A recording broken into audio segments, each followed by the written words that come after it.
Chers frères et sœurs, bonsoir. Très bonne soirée dominicale. J'espère que vous allez bien et demandons la grâce du Seigneur que ainsi soit. Nous célébrons aujourd'hui le 3e dimanche du temps ordinaire. Aujourd'hui aussi, c'est la journée mondiale de la parole de Dieu. Et une fois encore, avant de continuer avec ces quelques considérations, j'aimerais nous inviter à écouter la page de l'évangile que la liturgie de la parole nous a proposée en ce 3e dimanche du temps ordinaire. Nous sommes dans l'évangile selon saint Marc, le chapitre 1, les versets 14 à 20. Après l'arrestation de Jean le Baptiste, Jésus partit pour la Galilée proclamer l'évangile de Dieu. Il disait, « Les temps sont accomplis, le règne de Dieu est tout proche. Convertissez-vous et croyez à l'évangile. » Passant le long de la mer de Galilée, Jésus vit Simon et André, le frère de Simon, en train de jeter les filets dans la mer, car c'étaient des pêcheurs. Il leur dit, « Venez à ma suite, je vous ferai devenir pêcheurs d'hommes. » Aussitôt, laissant leur filet, ils le suivirent. Jésus avança un peu et il vit Jacques, fils de Zébédée, et son frère Jean, qui étaient dans la barque et réparaient les filets. Aussitôt, Jésus les appela. Alors, laissant dans la barque leur père Zébédée avec ses ouvriers, ils partirent à sa suite. Chers frères et sœurs, c'est celle-ci la parole, la page de l'évangile que la liturgie de la parole nous a proposée en ce 3e dimanche du temps ordinaire. Deux considérations j'aimerais faire à partir de cette page de l'évangile. Nous sommes après le baptême de Jésus. Nous avons dit que le baptême de Jésus, c'est le prototype de notre baptême. Jean le Baptiste, qui le dimanche passé disait que Jésus, c'est l'agneau de Dieu qui enlève le péché du monde, vient d'être arrêté. Alors Jésus commence sa mission publique. La première parole, selon l'évangile de Marc de Jésus dans cette mission publique, est « Le règne de Dieu est proche.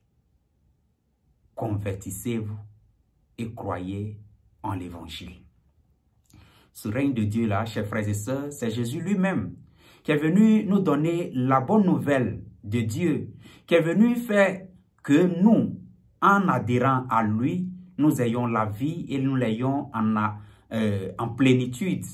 C'est Jésus, ce règne de Dieu-là, qui est tout proche, qui est à nos côtés, qui veut que déjà nous ayons cette occasion-là, cette possibilité d'agir avant même tout temps.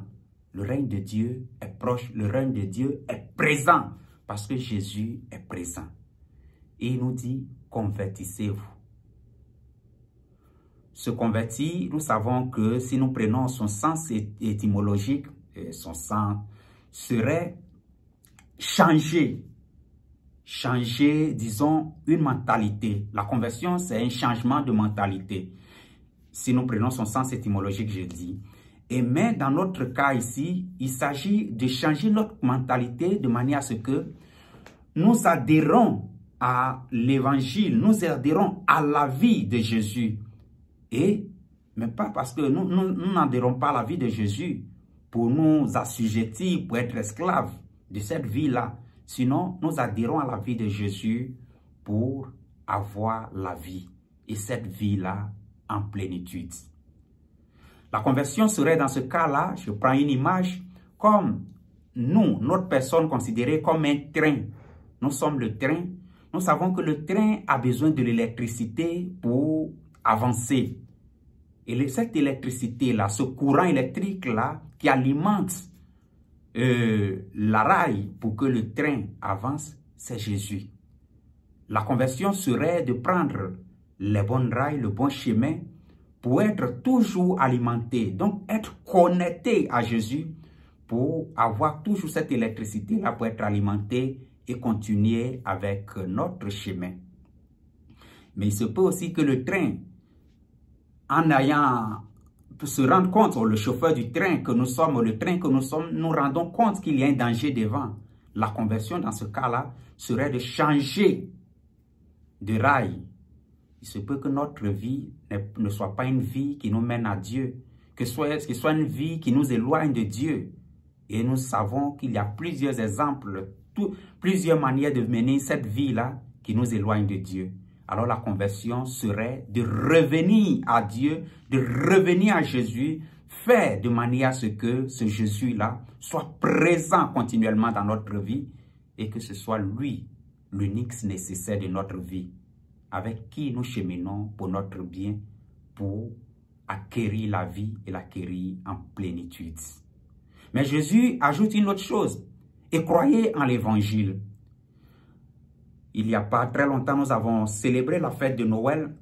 Et nous avons dit qu'en Noël, c'est Dieu qui se fait chair de notre chair. Ce verbe de Dieu-là, c'est lui qui s'incarnait dans notre... qui s'est fait chair de notre chair, qui s'incarnait parmi nous pour faire chemin avec nous. Croire en l'évangile, c'est croire en Jésus. Parce que Jésus, c'est l'évangile incarné. C'est suivre son exemple d'enseignement, c'est suivre son modèle de vie. C'est faire de manière à ce que Jésus s'incarne chaque jour dans notre vie. Nous sommes aujourd'hui en train de célébrer la journée mondiale de la parole de Dieu. Croire en l'évangile, c'est faire place à l'évangile dans notre vie. C'est faire place que les Bibles que nous avons dans nos maisons ne soient pas seulement pour décorer nos maisons, mais que ces Bibles-là soient utilisées pour notre alimentation spirituelle, pour notre croissance spirituelle et humaine. C'est cela, croire à l'évangile, chercher cette intimité quotidienne-là avec le Seigneur. Et la deuxième chose que j'aimerais partager, à laquelle j'aimerais nous inviter, ou une question, c'est celle-ci. Nous avons vu que Jésus, après avoir proclamé, après avoir dit « Convertissez-vous et croyez en l'évangile », va appeler Jacques et son frère Jean, Simon et son frère André, il va leur dire « Suivez-moi ». Les quatre plutôt, Jacques et Jean, Simon et André vont laisser ce qu'ils sont en train de faire et immédiatement ils vont suivre Jésus. Et nous, Jésus nous appelle aussi à nous de venir collaborer avec lui.